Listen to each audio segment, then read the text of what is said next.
So the Tikkun HaKlali, what the Tikkun HaKlali does is that Reb Nachman said that the Tikkun HaKlali has the ability, because there's 10 songs in the Tikkun HaKlali, it can rectify the 10 pulses.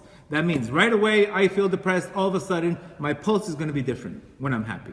Because my hands are going to be weak. I'm tired. My pulse is going to completely be different. So what happens? Why? Because there's an illness in the pulse. If you go to Chinese medicine, if you go to acupuncture, what do? They're all about the pulse. They check the pulse to see how's the pulse. A Chinese guy can tell you from your pulse. An American guy is going to tell you, show me your insurance. A Chinese guy is going to show me, where's your pulse? That's the difference between Chinese medicine and that, because Chinese medicine, they don't get paid they barely get insurance. So they're actually there to heal people. The other ones, they bill, and whatever happens to the person, as long as he's a continued member. But the Chinese, what they do is they look at the pulse and they see the irregularity in the pulse. They see that the pulse has a problem.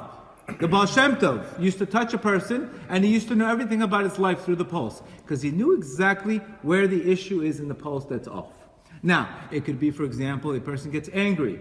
When a person gets angry, his pulse completely changes. So that activates one of the 4 elements to be misaligned, and there goes sickness. So if we don't rectify it, how do we rectify it? We have to rectify it by the same way we actually did it, by doing teshuvah through confession. I made a mistake, I got angry for no reason. I threw something at the mailman for no reason. He gave me a letter, I started screaming at the mailman, even though the mailman had nothing to do with it. So these are the things to rectify. So understanding that healing has to come in the pulse. Remember, that's why it's important for women, because they can have also, God forbid, depression. God forbid. We look at life, you're single, maybe life's not going good for you, maybe the deals are not happening, maybe your husband's, who knows what's your story in our life.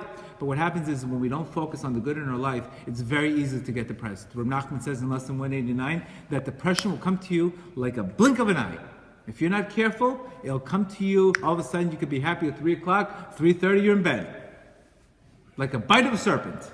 We're not careful what we focus on, that's what happens in life. So we have to be very, very careful. Why? Because the Yetzer Hara knows he's not going to get you with the pink elephant, but he's going to get you with the depression. And then everything else is finished.